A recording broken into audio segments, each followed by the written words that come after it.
Hi, I'm Dave Worzel, and you're watching PHTV4 Living Well. And on Living Well, we take a look at a variety of topics related to living a healthy lifestyle, whether it's nutrition, exercise, or some type of care of ourselves. Today, we're going to take a look at dealing with your back and keeping your back healthy, or if you're feeling pain, maybe how to get healthy. With me to take a look at this topic is Dr. Ryan Gorin, chiropractor. Dr. Gorin, thank you for being here today. Thanks for having me. All right, so can I call you Dr. Ryan? Yeah. Okay. The first thing I want to talk about is I think when we think about going to a chiropractor, we're immediately thinking, or for me anyway, like, oh, I'm in pain, I better go see somebody. But we want to kind of take a look at how do we also avoid even getting to that situation. So maybe the first thing I'd like to take a look at are what are some things just before we get to the pain, just on a day-to-day basis, part of our normal lifestyle that we can be doing or should be doing to help avoid creating back pain or back problems? Yeah, so for me, one of the best preventatives is consistent strength training. So if you have access to a gym or even at your house with a little bit of equipment, keeping your spine and your core very stable and in control is by far the best way to stay pain-free with your back. Okay, now it's interesting because I'm thinking, I love that advice and I'm trying to follow that advice myself. What if the person is out there and they're like, well, I don't know what exercises to do to strengthen my core or protect my back? Because there are exercises or things they can do, probably if they did them wrong or did too much of a certain thing or the wrong thing, they probably could aggravate it still, right? Absolutely. So what advice would you give about the types of exercises to do? So we want to focus on the exercises that we perform in our everyday life. So a lot of people get nervous with the word deadlifting or squat because, yes, if you do it incorrectly, you could actually harm your back, even though you're doing something as great as exercising for yourself.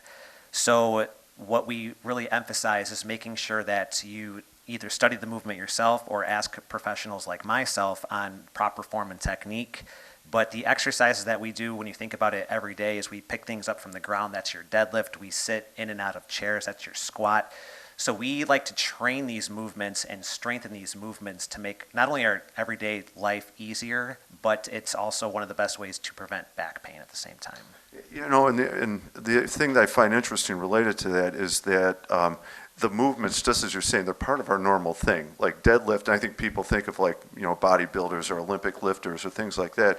But people can do deadlifts without weight or with very, very light weight, or they can do squats without weight or very, very light weight and still develop the muscles you're talking about, right? Absolutely. And the thing too is once we lose the ability to do those movements, we're actually in even more trouble. So when you have pain going into and out of a chair, you're going to start to lose mobility and range of motion. And as we know, the less we move in life, the more prone we are to pain and discomfort. So yes, for one, you can easily bring the weight down and kind of, have the proper progressions to load it up with, making sure that the form is right. And it does sound like that would be a really good situation to work with a professional trainer to kind of help you to maintain the technique. And I'm very much aware as a coach myself, if an athlete breaks technique, they're putting themselves at increased risk of injury. Instead of getting the benefit of the thing, there's a chance they're going to hurt themselves in the process. How about the other part of it I want to ask about? I know you work in this area. We talked about developing the strength. Flexibility, nutrition, oddly enough, can help protect your back also. How do those two get involved in this? Yeah, so once we lose range of motion, we are prone for compensation elsewhere. So let's say our hips are not moving right. That can easily lead to unnecessary movement in our low back or vice versa. So we want to make sure that our mobility, and we have specific guidelines on, hip joint, back joints, shoulder joints that you want to maintain throughout your life. And once you go below certain numbers, you are more prone to having pain, whether it's your back or other joints in the body. And when it comes to nutrition, a lot of people think arthritis is from poor movements or just a lot of movement throughout your life. It's usually from inflammation over years and years or decades of eating poorly. So if you ever look into an anti-inflammatory diet, and there's several out there, there's no blueprint just for each individual. There's a lot of different varieties out there. That is typically, in terms of changing arthritis, one of the best ways is nutrition. How, then if we can kind of piggyback onto that, so adjust your diet, that'll also help this. And we're also, maybe to clarify, we're not talking about like all of a sudden you get the quick fix. We're talking about like a lifestyle changer, right? Yes, absolutely.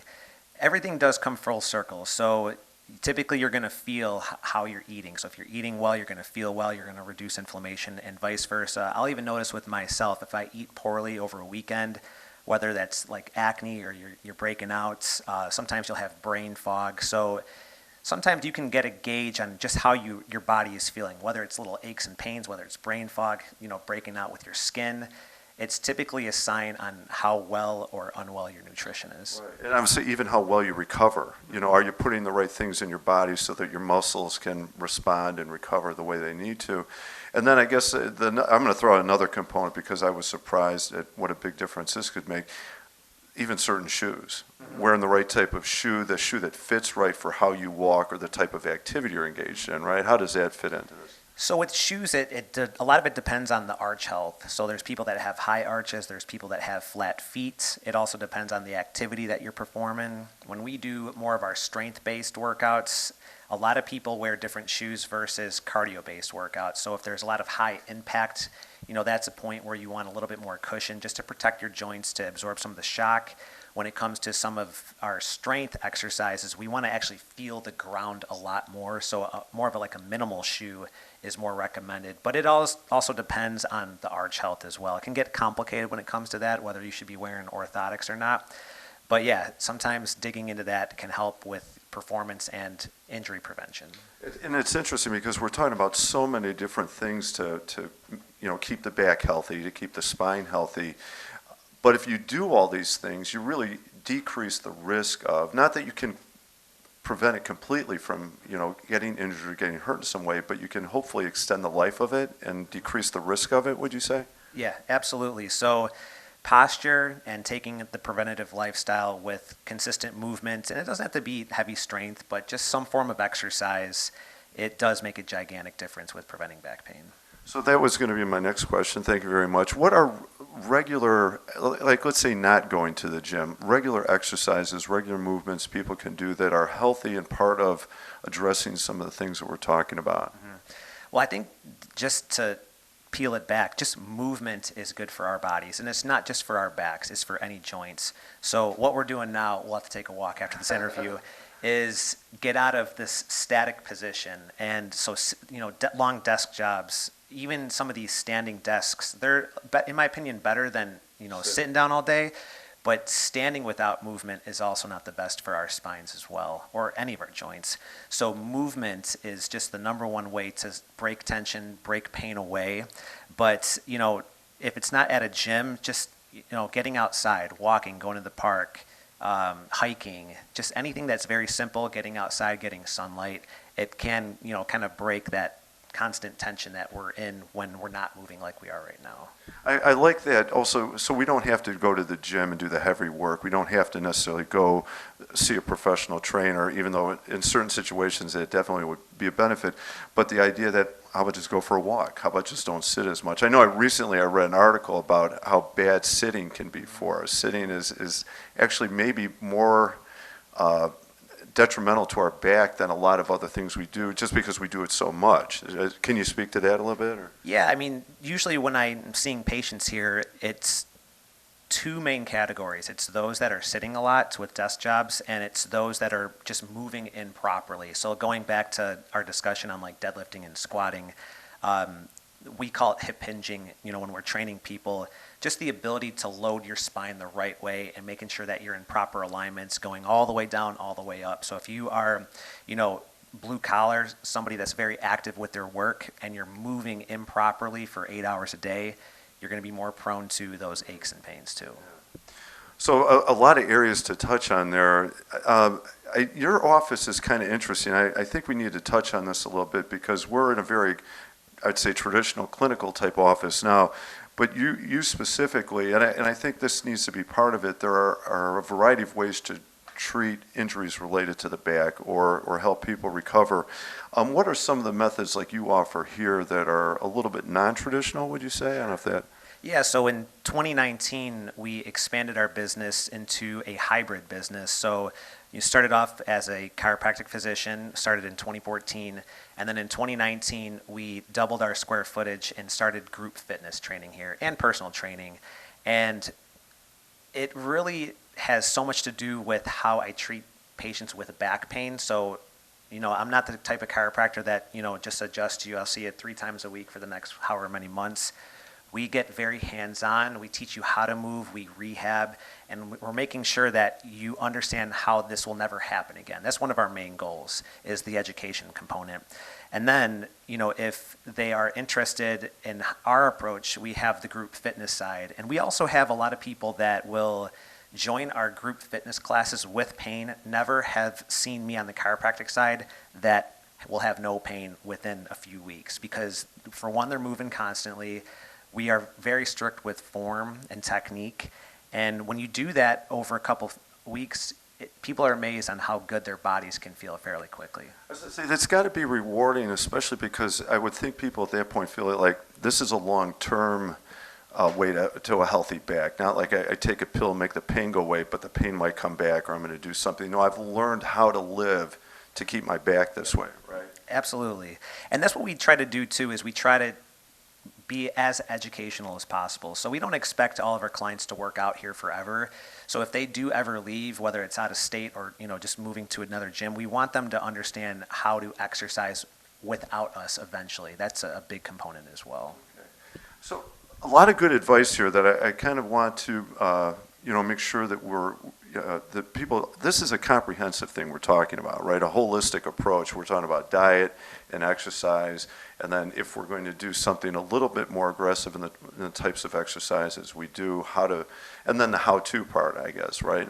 And then also, obviously, it can matter, how much time we do certain activities, what types of shoes. I mean, there's a lot of areas here for people to touch on.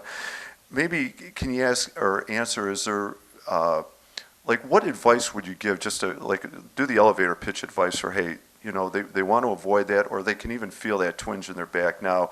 What should they do first, or what's the next step? If they're in back pain, you're saying? Yeah, minor pain, or they can, or they're trying to avoid getting there. Gotcha. So we do typically recommend setting up an appointment, and not necessarily chiropractic. It could be with a physical therapist.